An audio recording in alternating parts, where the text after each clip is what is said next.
हरे राम राम राम हरे हरे, हरे कृष्ण कृष्ण कृष्ण हरे हरे, हरे राम राम राम हरे हरे, हरे कृष्ण कृष्ण कृष्ण हरे हरे, हरे राम राम राम हरे हरे, हरे कृष्ण कृष्ण कृष्ण हरे हरे। ब्रह्मानन्दं परमसुखदं केवलं ज्ञानमूर्तिं द्वन्द्वातीतं गगनसदृशं तत्त्वमस्यादिलक्ष्यम् एकं नित्यं विमलम् अचलं सर्वधी साक्षिभूतं भावातीतं त्रिगुणरहितं सद्गुरुं तं नमामि। नमामि सद्गुरु शान्तं सच्चिदानन्दविग्रहं पूर्णब्रह्मपरानन्दईशम् आनन्दीवल्लभं सद्गुरु सच्चिदानन्दं केवलं करुणाकरं ज्ञानयोगेश्वरं वन्दे ज्ञानदेवात्मापुराम्। ओम नमो ज्ञानेश्वरा करुणाकरा दयाळा, तुमचा अनुग्रह लादलो पावन झालो चराचरे, मी कलाकुसरी काळजीने बोलतो वचने अतिभाविका, एका जनार्दनी तुमचा दास त्याचे आस पुरवावी। संतश्रेष्ठ श्री ज्ञानेश्वर माऊली, जगद्गुरु श्री तुकाराम महाराज, नाथ महाराज समर्थ सर्वांना संतांना वंदन करतो। परमपूज्य काकांना वंदन, परमपूज्य मंदाताईंना वंदन, सर्वांना वंदन करून आजच्या चिंतनाला आपण प्रारंभ करतो। मागच्या चिंतनामध्ये आपण 16 नंबरच्या श्लोकाचा विचार केलेला होता आणि 16 नंबरच्या श्लोकामध्ये त्याचा कसा या स्वधर्म कर्माचा शेवट केलेला आहे। 9 ते 16 नंबरचे श्लोक आणि त्यावरच्या जवळच्या ओव्या ज्या आहेत त्या ओव्यामधून ज्ञानेश्वर माऊलींनी स्वधर्म कर्माचं वर्णन केलेलं आहे। स्वधर्माचं पालन केल्यामुळं कोणकोणते फायदे मिळतात आणि स्वधर्माला जर दुर्लक्ष केलं तर ती व्यक्ती कशी वागते समाजामध्ये याचं वर्णन केलेलं आहे। खूप ओव्या विचार करण्यासारख्या आहेत। मागच्या वेळा आपण शेवट केला होता 145 नंबरच्या ओवीमधून, परिसपास व्यसाची मूर्ती लावूनी देहाची, खंती करती कर्माची ते गावंडे गा, असं वर्णन केलेलं आहे। जे कर्म टाकून देतात, स्वधर्म आचरणाला दुर्लक्ष करतात, ते गावंडे आहेत, म्हणजे अज्ञानी किंवा मूर्ख आहेत असं वर्णन केलेलं आहे। म्हणून मूर्ती लावूनी देहाची, जर देहाच्या आकाराला प्राप्त होऊन सुद्धा जे वर्णोचित जी कर्म जे आहेत त्या कर्माचा त्याग करतात ते गावंडे आहेत असं वर्णन केलेलं आहे माऊलीने। आणि त्यालाच तोच धागा पकडून पुढच्या श्लोकाला सुरुवात केलेली आहे आणि 146 नंबरची ओवी टाकलेली आहे, देखे असतीनी देहधर्मे, म्हणजे वरच्या देहाबद्दल असणाऱ्या ओवीचा बरोबर संदर्भ आणि लिंक माऊलींनी बरोबर जोडलेले आहे। वरची ओवी देहासंबंधीची आहे, ज्याने देह धारण केला त्याला कर्तव्य पालनाबद्दल दुर्मुख होऊन चालणार नाही असं वर्णन त्यामध्ये आहे। आत्ता मात्र तसंच आहे, त्यासाठी 17 नंबरच्या श्लोकानं माऊली त्या ओवीला सुरुवात करतात। 17 नंबरच्या श्लोकाच्या वर्णन करताना फक्त 2च ओव्यामध्ये माऊलींनी श्लोक संपूर्ण केलेला आहे, फक्त 2 ओव्या वापरलेल्या आहेत। असं अनेक ठिकाणी झालेलं आहे। काही ठिकाणी माऊलींनी एका शब्दासाठी सुद्धा 10-10, 20-20 ओव्या वापरलेल्या आहेत। एखाद्या श्लोकासाठी 100-100, 150 ओव्या वापरलेल्या आहेत त्याचं स्पष्टीकरण देण्यासाठी। पण काही ठिकाणी एकच ओवी, काही ठिकाणी 1-2 ओव्या असं वर्णन बघायला मिळतं आपल्याला। या श्लोकामध्ये फक्त 2 ओव्या वापरलेल्या आहेत। श्लोक असा आहे, फार सुंदर आहे। आता विषय मात्र बदललेला आहे। विषय कोणता आहे? आता यज्ञ किंवा स्वधर्म आचरणाबद्दलचा नाही, आता स्वधर्म आचरणाचं पालन करून निष्काम कर्मयोगाला प्राप्त झालेले जे पुरुष आहेत त्या पुरुषांचं वर्णन करायला सुरुवात केलेलं आहे माऊलींनी। ते असतात कसे याचं वर्णन केलेलं आहे। याचा थोडासा बोध आपण जेव्हा स्थितप्रज्ञांची लक्षणं पाहिली त्या स्थितप्रज्ञामध्ये सुद्धा हेच अशाच पुरुषांचं वर्णन केलेलं आहे। पण इथं आता मात्र आहे जे अजून प्रवासामध्ये आहेत। निष्काम कर्मयोग साधल्यानंतर चित्तशुद्धीची वेळ येते आणि चित्तशुद्धीच्या वेळी त्यांना एक शांतीचा अनुभव येत असतो आणि त्या शांतीच्या अनुभवामध्ये ते वागतात कसे, असतात कसे याचं वर्णन माऊलींनी या श्लोकामध्ये आणि या ओव्यामधून केलेलं आहे। श्लोक काय आहे बघा, यस्त्वात्मतिरेव स्यादात्मतृप्तश्च मानवः आत्मनेवच संतुष्ट तस्य कार्यं न विद्यते। अतिशय उर्चा मन जो माणूस आनंद स्वरूप आत्म्याच्या ठिकाणी रममान झालेला असतो, काय म्हटलेला, यस्त्वा आत्म अतिरेव, आत्म्यामध्ये रत झालेला आहे, आत्मरतिरेव, आत्म्यामध्ये रत झालेला आहे. साध्यात्म तृप्तस्य मानवा, असा एखादा पुरुष आहे जो तृप्त झालेला आहे, आत्मतृप्त झालेला आहे, आत्मरत झालेला आहे. आणि तिसरी गोष्ट, आत्मनेवच संतुष्ट, आत्म्यामध्येच तो संतुष्ट आहे. अशा 3 गोष्टी माऊलींनी त्या पुरुषासाठी वापरलेला आहे. मानवा असा शब्द वापरलेला आहे. जो माणूस असा आत्मरत झालेला आहे, आत्मतृप्त झालेला आहे, आत्मतुष्ट झालेला आहे, त्याला तस्य कार्य न विद्यते, त्याला कर्तव्य उरत नाही, कर्तव्य त्याची संपून जातात. आणि अशाला फक्त तो राहतो, कर्म करत राहील, पण त्याची कर्तव्य म्हणून जे असतात, कर्तव्य शब्दाचा अर्थ आहे काही ती केल्याशिवाय चालतच नाही, अशी कर्तव्य असतात ती.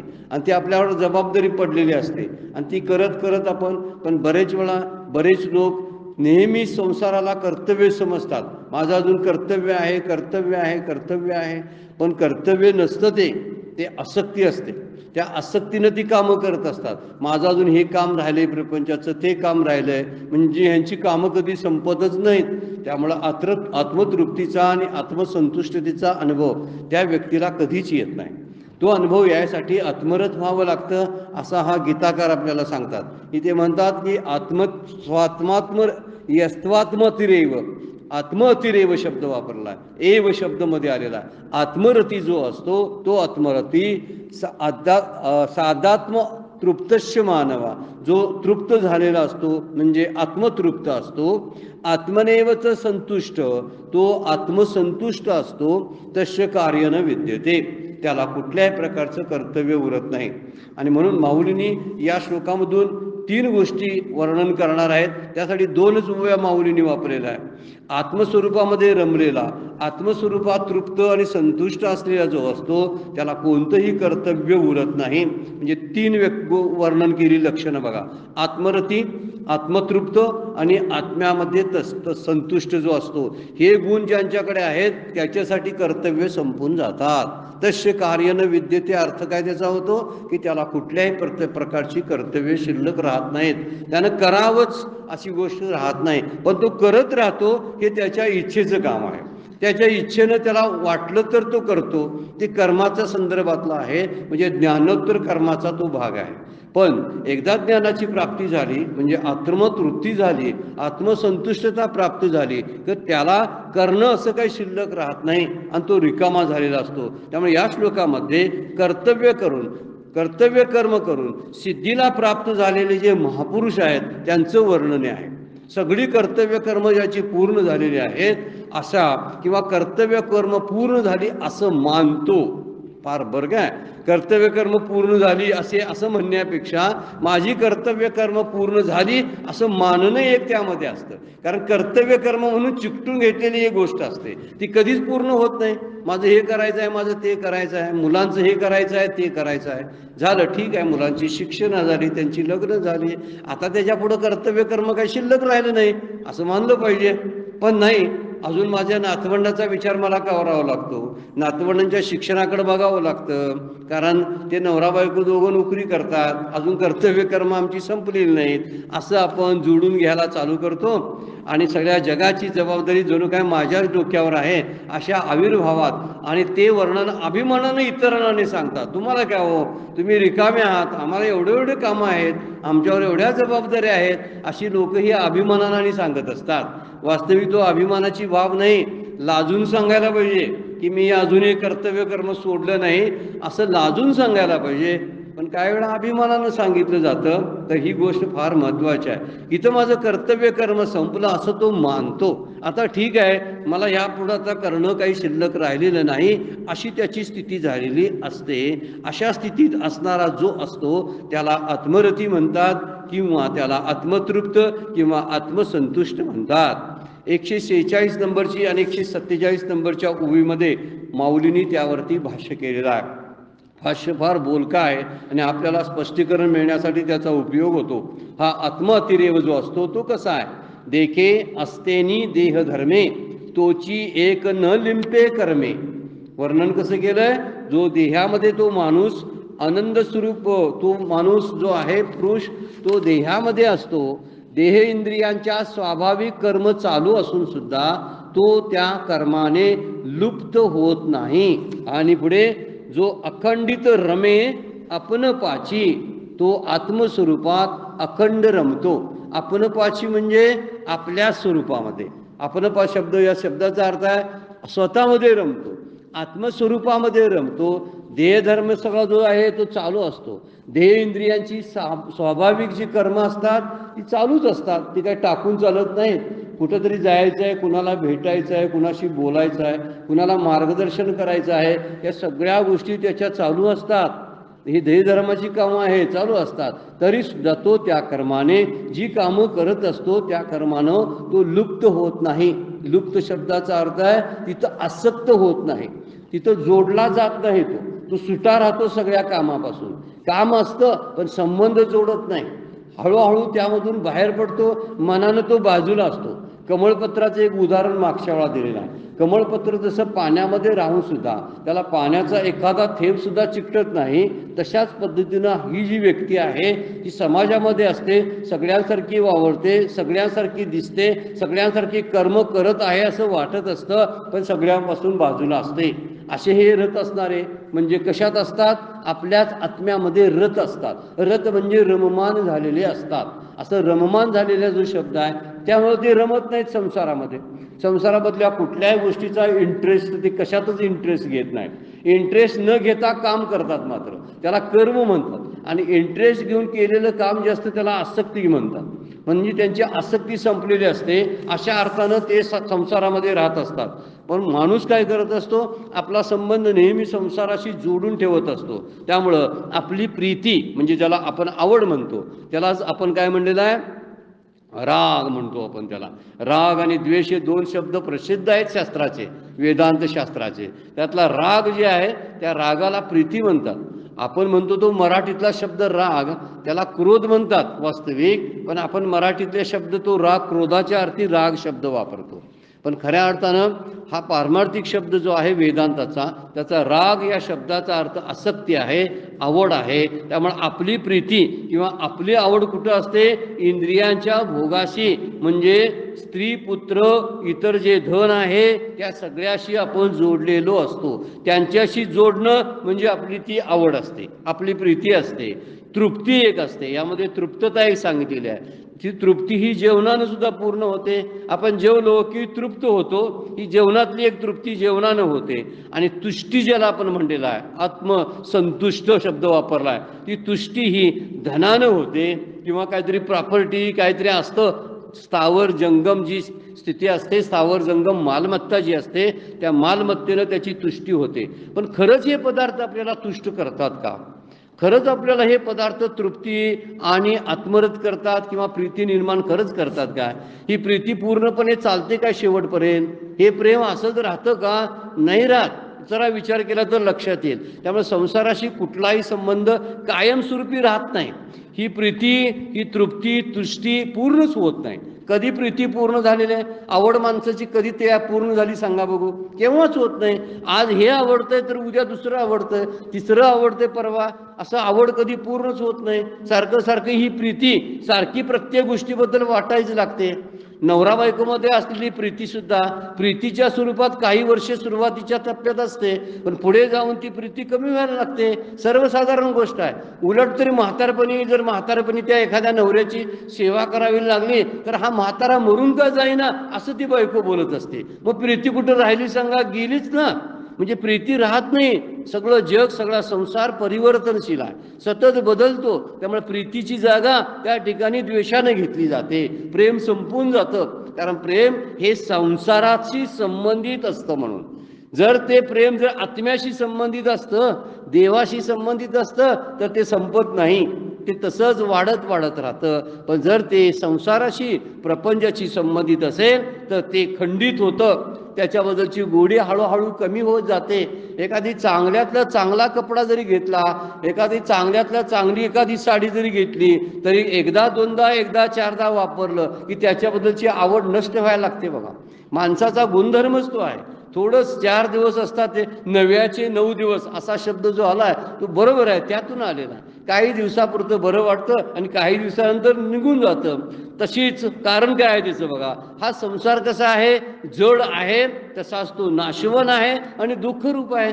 तीन गोष्टी संसाराला नेहमी लागू असतात.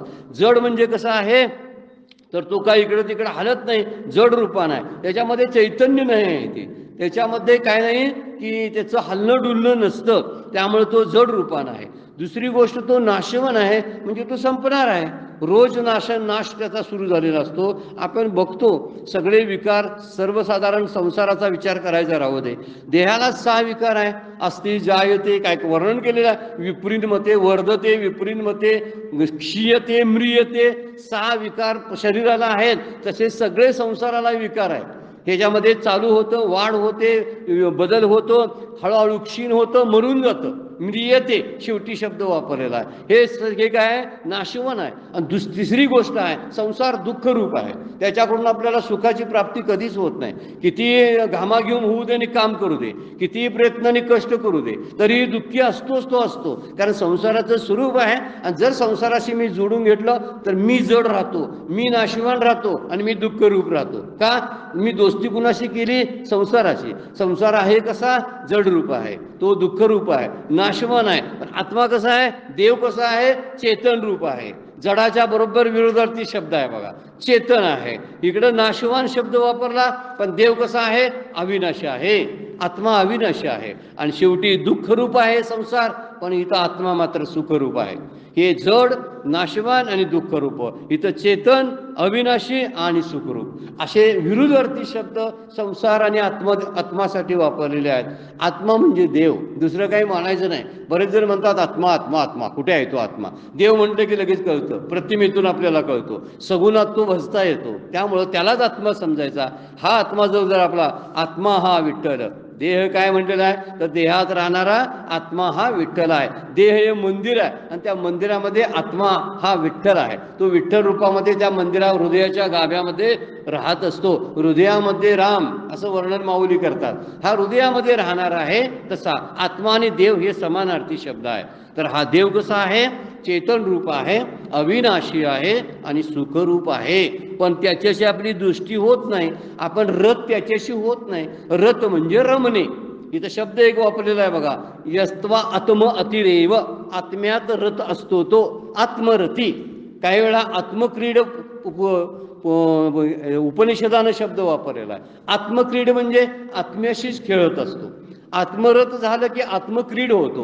क्रीड म्हणजे क्रीडा, खेळणे, त्या अर्थानं तो शब्द वापरलेला आहे. तर आत्मरत झालेला असतो. आणि आत्मरत झालेला जो असतो तो संसारापासून मिळालेलं जे शरीर आहे, मन आहे, धन आहे किंवा अहम आपला आहे, सगळं जे आहे ते संसाराच्या सेवेतच वापरतो. जो आत्मेमध्ये रममान झालेला असतो, ते जे जे आपल्याला संसारापासून मिळालंय हे माझं म्हणत नाही, तर ते संसाराचं आहे म्हणतो. संसाराचे पदार्थ संसाराला द्यावेत आणि ते दिले की काय होतं, त्यामुळं शिल्लक काहीच राहत नाही. दिलं आहे ते तिथलंच घ्यायचं आणि त्यालाच अर्पण करायचं.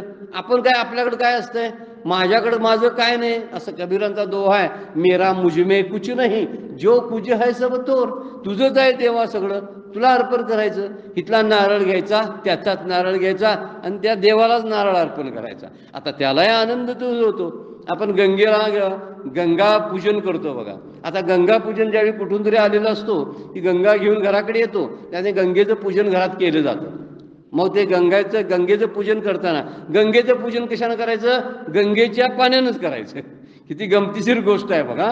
गंगेचं पूजन गंगेच्या पाण्यानंच करायचं. तसं देवाचं, संसाराचं काय करायचं, संसाराच्या वस्तू आहेत त्या संसाराला अर्पण करून टाकायच्या आणि आपण रिकामं व्हायचं. रिकामं झालो की आपण आत्म्याशी जे एकरूप होतो त्याला आत्मरती म्हटलेलं आहे. म्हणून हा जो आत्मरती झालेला असतो त्याच्या सगळ्या कामना नष्ट झालेल्या असतात. काही मिळवावं अशी कुठलीही गोष्ट त्याच्यासाठी शिल्लक राहिलेली नसते.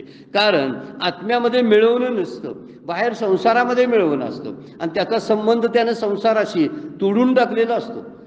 तो संसारामध्ये राहतो पण संसाराशी संबंध ठेवत नाही, त्याच्यापासून तो बाजूला असतो. आपण पहिल्या दुसऱ्या अध्यायामध्ये सुरुवातच स्थितप्रज्ञाच्या लक्षणाची बघितली होती. प्रजाहाती सर्व यदा कामान सर्वान पार्थ मनोगता आत्मनेम आत्मना तुष्टा स्थितप्रज्ञेस्त दोचते असा श्लोक आहे 55 नंबरचा. त्याचा अर्थच असा आहे की तो त्यानं सगळ्या कामना प्रजाहाती सोडून दिलेले असतात. यदा कामान सगळ्या कामना सर्वान पार्थ मनोगतान सगळी मनोगत सगळ्या कामना ज्यानं सोडलेल्या असतात तो आत्म्यामध्ये रत असतो. आत्म अतिरेव शब्द वापरलेला या शब्द त्यासाठीच वापरलेला आहे. जो आत्म्यामध्ये रत असतो कशामुळं तर त्याने इतर कामना ज्या आहेत सांसारिक कामना ज्या आहेत त्या कामनेचा त्याग केलेला असतो. त्यामुळे तो रिकामा झालेला असतो. हे रिकामपण फार गमतीशीर असतं. त्याला रिकामपणाला मोकळेपण म्हणतो आपण. मागच्या वेळा विचार केला होता रिकामापणापेक्षा मोकळेपणा शब्द फार सुंदर आहे आणि तो मोकळेपणा असायला पाहिजे. मोकळा असलो ना आपण की सर्वांशी गप्पा मारतो. कुणा कोणी दोस्त नसतो आणि कोणी शत्रू नसतो.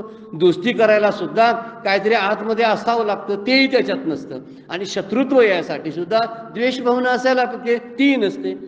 मैत्रीसाठी राग असावा लागतो आणि शत्रुत्वासाठी द्वेष असावा लागतो. तर याचे राग आणि द्वेष दोन्ही निघून गेलेले असतात. त्यामुळे याचे मित्रही नसतात आणि शत्रूही नसतात. मित्रत्वाचं ओझं नसतं आणि शत्रुत्वाबद्दलची घृणा शिल्लक राहिलेली नसते आणि त्यामुळं हा रिकामा झालेला असतो. झालो पहा रिकामा काम गेला झालो पहा रिकामा आता त्या उरल्या केवळ चेष्टा. काय म्हणतात तुकाराम महाराज बघा की उरलेल्या फक्त चेष्टा म्हणून तो राहत असतो. कारण आत्मरतीने तो आलेला असतो. म्हणून त्या श्लोकाचा पुन्हा चिंतन करायला आपण मागच्या वेळा पाहिलं होतं. परमपूज्य काकांना हा श्लोक जास्त आवडतोय म्हणून आपण बऱ्याच ठिकाणी तो लिहून ठेवलाय. प्रजाहाती यदा कामान सर्वान पार्थ मनोगता आत्मनम आत्मनेव चित्तप्रज्ञस्त दोषते. कुणाला चित्तप्रज्ञ म्हणायचं हाय आत्म्यामध्येच आत्म्याचं सुख पाहतो. तो बाहेर जात नाही सुखासाठी. आत्म्यामध्येच रत झालेला असतो. त्याला कारण का तर त्यानं प्रजाहाती म्हणजे सर्व कामना सर्व मनोगत सर्व संकल्प टाकून दिलेली असतात. मग त्याचं काय चालत नाही काय? त्याचा उदरनिर्वाह होत नाही काय? होतोय ना. प्रारब्ध उदरनिर्वाह करत असतं. आपण म्हणतोय आपण उदरनिर्वाहाला प्रयत्न करतो. आपण कर्माला बांधलेला आहोत त्यामुळे कर्म करतो. पण आपला उदरनिर्वाह धनमान सगळे सन्मान हे सगळे प्रारब्धाधीन असल्यामुळं आपण तसं काय करत नाही आणि त्यामुळं त्याचाही उदरनिर्वाह आपोआप होतो. जरी सगळ्या कामना टाकल्या म्हणून जेवायला मिळत नाही काय? तसं काही नाही. सगळ्या कामना टाकल्या म्हणजे मिळायचं आहे ते मिळणार नाही काय? मिळणार.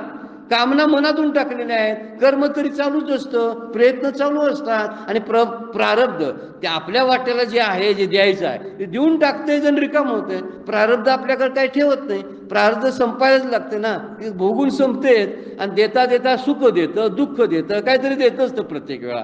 त्यामुळं तो त्याला त्याच्या प्रारब्धाचे ज्या गोष्टी आहेत त्यामध्ये इंटरेस्ट दाखवत नाही. अशा त्याच्या सगळ्या कामना सगळे संकल्प विराम पावलेले असतात आणि त्यामुळे तो शांत झालेला असतो. आत्मरत झालेला असतो. आणखीन एक श्लोक आहे बघा. आद्यंतवंत कौंतेय न तेषु रमते बुधा. बुध शब्द वापरलाय त्या जीवनमुक्त पुरुषासाठी. बुध म्हणजे बुद्धिमान जो पुरुष असतो तो न तेषु रमते. अद्यंतवंत जे आहे जे संपणार आहे ज्याचा नाश होणार आहे त्याच्यामध्ये तो कुठेही रमत नाही. आपण वरती पाहिलेलं आहे सगळ्या गोष्टीचा संसारातल्या नाश होतो. मग नाशणाऱ्या ज्या गोष्टी आहेत तिथं त्याचं मन रमत नाही. जर जे कायम नासतव विद्यते अभाव म्हणलेला आहे. आपण श्लोक बघितलाय दुसऱ्या अध्यायामध्ये. ज्याचा कधीच अभाव होत नाही असं आत्मतत्व आहे आणि ज्याचं कधीच भावरूपानं दिसत नाही असा संसार आहे. संसार भावरूप नाही आहे आणि आत्मा अभावरूप नाही आहे. त्यामुळे जे अभावरूप नाही आहे म्हणजे ज्याचा सतत भाव असतो ते आत्मतत्व आहे जो नित्य आहे आणि जो नित्य असल्यामुळं त्यामध्येच तो रत असतो. म्हणजे रती शब्द वापरलाय बघा. रती म्हणजे प्रेम करणे रमणे. रती शब्दाचाच अर्थ आहे संस्कृत शब्द आहे तो वास्तविक पण आता मराठीमध्ये सुद्धा वापरला जातो. रती म्हणजे रमणं कशामध्ये तरी प्रेम करणं आहे आणि प्रेम केल्याशिवाय कुठेही रमता येत नाही आणि त्यासाठी आत्मज्ञानी जो असतो तो आत्मस्वरूपावर प्रेम करतो संसारावर प्रेम करत नाही. ही फार महत्वाची गोष्ट आहे. तिथं रमतो कुठं तो तिचं प्रेम कुठं असतं आत्मस्वरूपाच्या ठिकाणी असतं संसाराच्या ठिकाणी नसतं. असा तो पुरुष असतो. हा पुरुष कुठून प्रवास करत आलाय? आपण जे यज्ञ बघितलेत ना स्वधर्म कर्माचं आचरण जे बघितलं ना निष्काम कर्मयोग बघितला तो करत करत करत आता आलेला आहे. कदाचित आयुष्याचा शेवट त्याचा आलेला असावा आणि या स्थितीमध्ये आता आलेला आहे. कदाचित लवकर कर्मयोग पूर्ण झाला असेल तर लवकर त्याला ज्ञानयोगामध्ये प्रविष्ट होता येईल. पण इथंही ज्ञानयोगामध्ये प्रविष्ट झालेल्या व्यक्तीचे उदाहरण आहे आत्मरथी. म्हणजे तो रथ असतो म्हणजे प्रेम करतो, रमतो कुणामध्ये? आत्मस्वरूपामध्ये, म्हणजे देवामध्ये. देवाच्या भजनाची आवड असते, नामाची आवड असते, कीर्तन प्रवचनाची आवड असते, तत्वचिंतनाची आवड असते, ध्यानाला बसायला आवडतं, माणसात बसायला आवडत नाही, एकांतावर त्याची प्रीती असते, जगाशी त्याचं काही घेणं नसतं, जगाबद्दल पूर्ण तुसडेपणा असण्याची शक्यता आहे. लोक त्याला वाईट घाणेरडा सुद्धा म्हणतील, पण तरी तो त्याचा विचार करत नाही, कारण तो आत्म्यामध्ये रत झालेला असतो.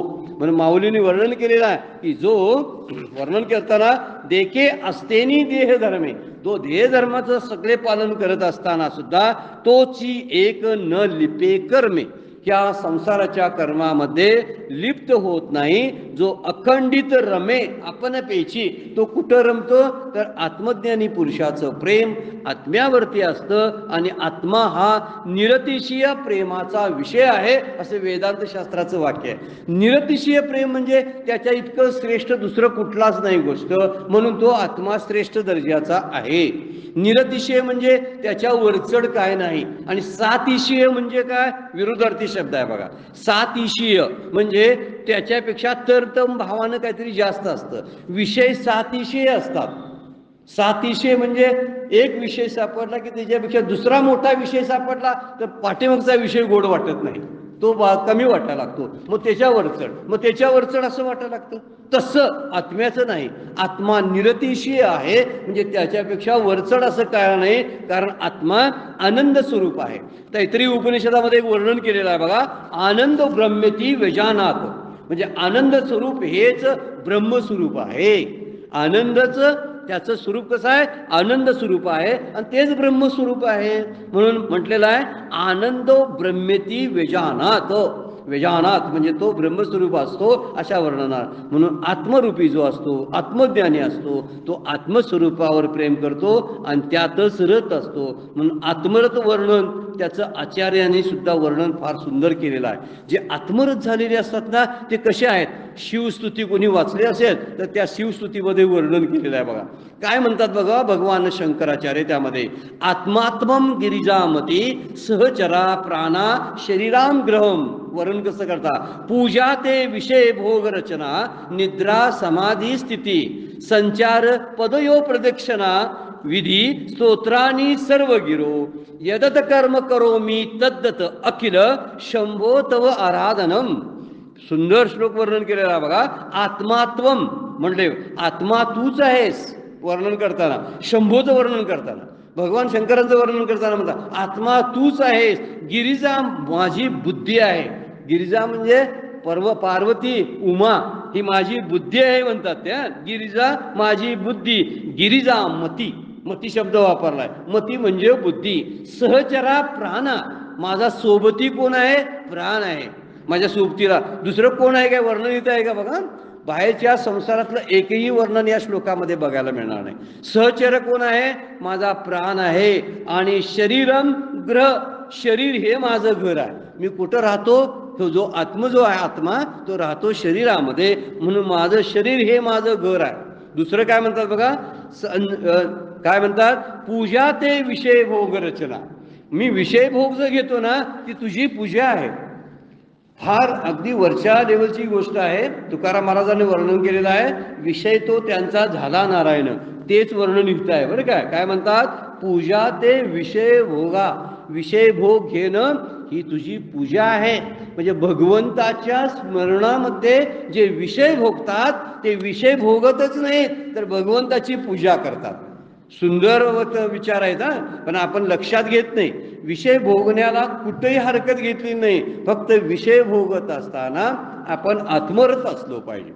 आपण आत्म्याशी अनुसंधान आपलं असलं पाहिजे. आत्म्याशी अनुसंधान म्हणजे भगवंताची आठवण ठेवून विषय भोगा. म्हणून ते म्हणतात की काय, वदने कवळ घेता नाम घेता, नाम घ्या. वदने कवळ घ्या म्हणजे घास खावा, पण नाम घ्या ना, म्हणजे ते पोट भरणे होणार नाही, उदर भरणं नव्हे तर काय होईल, जाणी जे यज्ञ कर्म. जर तुम्ही भगवंताचं नाम घेऊन जर पोटात अन्न टाकत असाल तर ते यज्ञकर्म होतं. तसं इथं वर्णन केलंय. पूजा ते काय आहे? पूजा ते विषय भोग रचना, म्हणजे तुझी पूजा करणं, हा विषय भोग घेणं, हीच तुझी पूजा आहे. निद्रा समाधी स्थिती, मी झोपतो ते झोपत नाही, मी समाधीमध्येच असतो. ज्या निद्रेला काय म्हणलेलं आहे? समाधी स्थिती. संचार पदयो प्रदक्षिणा, म्हणजे काय म्हणलेलं आहे पुढे बघा? चालतो मी ना, ते चालणं माझं नाही, तर तुला घातलेली प्रदक्षिणाच आहे. चालतो ती प्रदक्षिणा आहे. म्हणजे संचार पदयो प्रदक्षिणा विधी स्तोत्रानी सर्व गिरो, मी जे बोलतो ना ते सगळी तुझीच स्तुती आहे. किती सुंदर आहे बघा. म्हणजे बोलण्यात सुद्धा असं बोलणं असावं, त्यामध्ये भगवंताची आणि संतांची स्तुती असावी, असलं बोलणं असावं. त्या बोलण्याला बोलणं म्हणत नाहीत बरं का, त्याला स्तोत्र म्हणतात. त्या बोलण्याला स्तवन म्हणतात, प्रार्थना म्हणतात. म्हणून बोलणंही असं असलं पाहिजे, त्यामध्ये भगवंताची स्तुती असावी, त्यामध्ये संतांची स्तुती, शास्त्राची स्तुती असावी. म्हणून ते काय म्हणतात? स्तोत्रानी सर्वा गिरो यदत कर्म करोमि तद्दत अखिलं शंभो तव आराधनम. आता हे चालतो ती प्रदक्षिणा, बोलतो ती सगळी तुझी स्तोत्र आहेत, आणि मी जे जे करतो शंभो शिवशंकरा, मी जे जे काय करतो ती तुझी आराधनाच आहे. आराधना म्हणजे उपासना आहे, प्रार्थना ही मी तुझीच करतो. माझ्या सगळ्या हालचाली ज्या आहेत, डोळ्याची उघडझाप, पापण्यांचं मिटणं, हाताच्या हालचाली, पायाच्या हालचाली, हृदयाचे सगळे ठोके, हे तुझ्या प्रित्यर्थ घडतात शंभो, असं भगवान शंकराचार्य या श्लोकामध्ये म्हणतात. म्हणून जर असा जो तर तो वागत असेल, त्याला आत्मरथ असा शब्द वापरलेला आहे. शिवस्तुती कोण वाचत असेल तर त्यामधला हा श्लोक आहे भगवान शंकराचार्यांचा. अतिशय सुंदर वर्णन केलेलं आहे. आत्म जे असतात, आत्म्यामध्ये जे झालेले रथ झालेले असतात, त्यांचं वर्णन केलेलं आहे. आणि माऊली सुद्धा म्हणतात ते कर्माने लुप्त होत नाहीत, कारण आत्मस्वरूपामध्ये ते अखंड रममान झालेले असतात. म्हणून पृथ्वीपेक्षा आत्मा मोठा आहे असं वर्णन शास्त्रानं करून ठेवलेलं आहे. पृथ्वी सगळ्यात मोठी आहे, पण पृथ्वीपेक्षा काय मोठं असेल तर आत्मा मोठा आहे. अनुरेणूने थोकडा तुका आकाशा एवढा, तुकाराम महाराज म्हणतात. ज्ञानदेय पुषे निवृत्तीची चाड, गगनाहुनी वाढ नाम आहे. सुंदर रचना कशी आहेत बघा. हरिपाठामध्ये वर्णन केले, वेदांत सगळा हरिपाठामध्ये आणला. आपण जर तो बघितला तर लगेच लक्षात येतो. दोन्ही वर्ण अनुरेणुया थोकडा तुका आकाशा एवढा, हे तुकाराम महाराजांचं वचन. आणि माऊली म्हणतात ज्ञानदेव पुषे निवृत्तीची चाड, गगनाहुनी वाढ नाम आहे. गगनापेक्षा मोठा आहे म्हणजे काय? सगळ्या ब्रह्मांडापेक्षा आत्मा मोठा आहे. गगनाहुनी वाढ नाम आहे.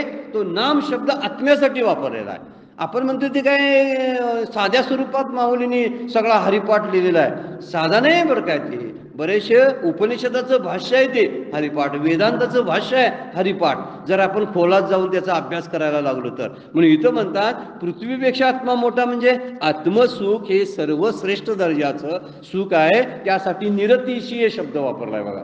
ह्याच्यापेक्षा मोठं सुख काय नाही. आत्मलाभा सारखे 12वा अध्याय. आत्मलाभा सारखे गोमटे काहीच न देके, म्हणून भोग विषेके हारके ना जो. आपणची विश्व झाला तरी भेदभाव सहजची गेला.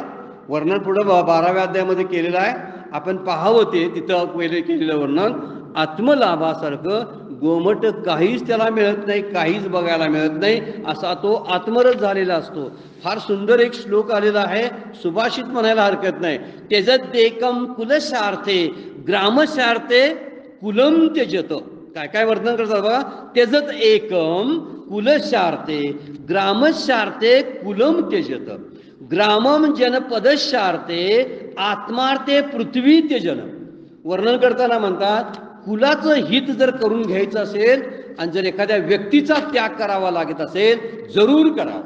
एखाद्या व्यक्तीला बाजूला करायला लागत असेल कुलाच्या हितासाठी, आपल्या कुळासाठी, कुटुंबासाठी, तर त्याला जरूर बाजूला करावं, व्यक्तीचा त्याग करावा. गावासाठी कुलाचा त्याग करावा. समजा गावाचं भलं होणार असेल तर कुटुंबाचाही त्याग करावा. आणि गावाचा त्याग सुद्धा, जर राष्ट्राचं कल्याण होणार असेल, समाजाचं मोठ्या भागाचं कल्याण होणार असेल, तर राष्ट्राच्या कल्याणासाठी गावाचाही त्याग करावा. आणि शेवटी म्हणतात आत्मकल्याणासाठी पृथ्वी सुद्धा सोडून द्यावी. किती उच्च दर्जाचे विचार आहेत बघा. पृथ्वीचा त्याग करून टाकावा.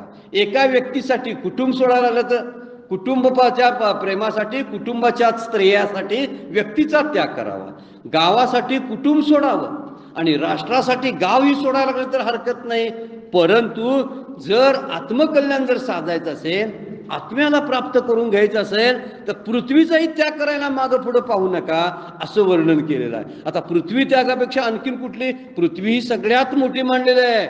म्हणून पृथ्वी मोठी आहे, पण पृथ्वीचा त्याग करायला सांगितलाय. याचा अर्थ काय? पृथ्वीपेक्षा आत्मा श्रेष्ठ आहे. म्हणजे जगात सर्वश्रेष्ठ सुख कोणतं असेल तर ते आत्म्याचं आहे, अन्य कुठलंही सुख नाही. सगळी सुख डळमळीत जाणारी, त्यांना येणं जाणं असणारी, खंडित होणारी, अनित्य आहेत, त्रासदायक आहेत, दुःखरूप आहेत, परतंत्र आहेत, परस्वाधीन आहेत. मग अशा सुखाची काय इच्छा करावी आपण? त्याच्यापेक्षा जे स्वतंत्र सुख आहे, जे नित्य आहे, जे अखंड आहे, जे कधी न संपणार नाही, जे कधीही दुःख देणारं नाही, म्हणजे सुखरूप आहे, अशा आत्मसुखाचा का बरं त्याग करावा?